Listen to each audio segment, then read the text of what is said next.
અમેરિકાના ટેક્સાસ રાજ્યમાં ભારતીય પ્રોફેશનલ્સ માટે મુસીબતના વાદળો ઘેરાઈ રહ્યા છે. શું એક કલમના ઝાટકે હજારો લોકોના સપનાઓ રોલાઈ જશે? ગવર્નર ગ્રેગ એબોટના એક સનસનીખેજ આદેશે આખા અમેરિકા અને ખાસ કરીને ભારતમાં હલચલ મચાવી દીધી છે. ટેક્સાસના સરકારી વિભાગોમાં H-1B વિઝા પર જે પ્રતિબંધ લાદવામાં આવ્યો છે તેની પાછળનું રહસ્ય શું છે? શું આ માત્ર કોઈ શરૂઆત છે કે પછી મોટા તોફાન પહેલાની શાંતિ?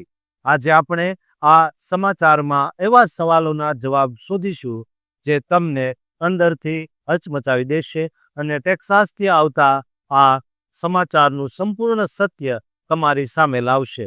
ટેક્સાસના ગવર્નર ગ્રેગ એબોટ દ્વારા 27 જાન્યુઆરી 2026ના રોજ એક મહત્વપૂર્ણ આદેશ બહાર પાડવામાં આવ્યો છે, જે મુજબ ટેક્સાસની સરકારી સંસ્થાઓ અને જાહેર યુનિવર્સિટીઓમાં નવી H-1B વિઝા અરજીઓ પર તાત્કાલિક અસરથી રોક લગાવી દેવામાં આવી છે. આ આદેશ 31 મે 2027 સુધી અમલમાં રહેશે અને આ નિર્ણયથી ખાસ કરીને જે લોકોમાં ચિંતા વધી ગઈ છે તેઓ અમેરિકામાં નોકરી કરવાનું સપનું જોઈ રહ્યા છે. આ પ્રતિબંધ માત્ર સરકારી વિભાગો અને રાજ્ય સરકારી સંચાલિત યુનિવર્સિટીઓ માટે જ છે, એટલે કે ખાનગી કંપનીઓમાં કામ કરતા લોકો પર તેની કોઈ અસર થશે નહીં. ગવર્નરનો આ નિર્ણય અમેરિકા ફર્સ્ટની નીતિને પ્રોત્સાહન આપવા માટે લેવામાં આવ્યો હોય તેવું જણાય છે, જેથી ટેક્સાસના અમેરિકનો નોકરીમાં પ્રાથમિકતા મેળવી શકે. રિપોર્ટ મુજબ H-1B પ્રોગ્રામમાં થઈ રહેલા કથિત દુરુપયોગને રોકવા માટે આ પગલું ભરવામાં આવ્યું છે, કારણ કે એવી ફરિયાદો મળી હતી કે અમેરિકન કામદારોના બદલે ઓછા પગારમાં વિદેશી કામદારોને રાખવામાં આવી રહ્યા છે.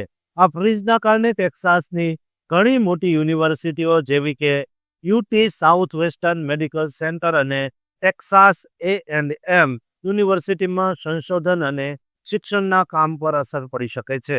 જોકે આ આદેશમાં એક છટકબારી પણ રાખવામાં આવી છે, જેમાં ટેક્સાસ વર્કફોર્સ કમિશનની લેખિત મંજૂરી સાથે અમુક ખાસ કિસ્સાઓમાં છૂટછાટ મળી શકે છે. હાલમાં ટેક્સાસમાં અંદાજે 1200થી 2000 જેટલા ભારતીયો જાહેર ક્ષેત્રમાં H-1B વિઝા પર કાર્યરત છે, જેમને વિઝા રિન્યુઅલ વખતે મુશ્કેલી પડી શકે છે. ટેક્સાસ દુનિયાની 8મી સૌથી મોટી અર્થવ્યવસ્થા ધરાવે છે અને આટલા મોટા રાજ્યમાં જ્યારે આવો નિર્ણય લેવાય ત્યારે તેની અસર વૈશ્વિક સ્તરે જોવા મળે તે સ્વાભાવિક છે. બીજી તરફ ભારતમાં વિઝા ઇન્ટરવ્યૂ માટે વેઇટિંગ પીરિયડ પહેલેથી જ લાંબો છે, જે હવે એપ્રિલ-મે 2027 સુધી લંબાઈ ગયો છે. આ આદેશ સામે હજુ સુધી કોઈ કાયદાકીય પડકાર ફેંકવામાં આવ્યો નથી, પરંતુ નિષ્ણાતોનું માનવું છે કે ઇમિગ્રેશન એ કેન્દ્ર સરકારનો વિષય હોવાથી ભવિષ્યમાં આ મામલો કોર્ટમાં જઈ શકે છે. ટેક્સાસ સરકારે આ આદેશ સાથે તમામ સંસ્થાઓ પાસેથી માર્ચ 2026 સુધીમાં વિગતવાર અહેવાલ પણ માંગ્યો છે, જેમાં વિદેશી કર્મચારીઓની સંખ્યા અને તેમના વતનની માહિતી આપવાની રહેશે. ગવર્નરનું માનવું છે કે રાજ્યના ટેક્સના પૈસાનો ઉપયોગ કરીને સ્થાનિક લોકોને જ રોજગારી મળવી જોઈએ અને આ માટે જ ટેક્સાસે શિક્ષણ અને તાલીમ પાછળ અબજો ડોલરનું રોકાણ કર્યું છે. જોકે આ નિર્ણયથી સંશોધન અને આરોગ્ય ક્ષેત્રમાં પ્રતિભાની અછત સર્જાવાની ડર સેવાઈ રહ્યો છે.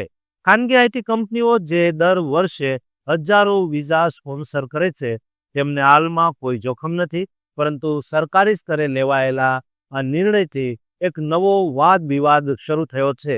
દેશ નિકાલ એટલે કે ડિપોર્ટેશન જેવી ગંભીર પરિસ્થિતિ વિશે હાલમાં કોઈ ઉલ્લેખ નથી, પરંતુ વિઝાના નિયમો કડક થવાથી ભારતીય IT પ્રોફેશનલ્સમાં ફફડાટ જરૂર છે.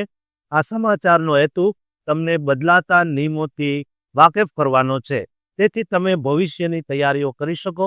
ટેક્સાસની આ સ્થિતિ ભારત અને અમેરિકા વચ્ચેના વ્યાપારિક સંબંધો પર શું અસર કરે છે તે તો આવનારો સમય જ કહેશે. જોકે અત્યારે તો એટલું ચોક્કસ છે કે ટેક્સાસના આ આદેશે વિદેશ જવાની ઘેલછા રાખતા લોકો માટે એક મોટો પ્રશ્નાર્થ ઊભો કરી દીધો છે. H-1B વિઝાના આ નવા સમીકરણોથી માત્ર ટેક્સાસ જ નહીં પણ આખા અમેરિકાના જોબ માર્કેટમાં મોટા ફેરફારો આવી શકે તેમ છે અને તેની સીધી અસર આપણા ભારતીય ભાઈ બહેનો પર પડવાની પૂરી શક્યતા છે. તમારું શું માનવું છે એ પણ કોમેન્ટમાં જરૂર કહેજો અને આ ચેનલને સબસ્ક્રાઇબ કરજો.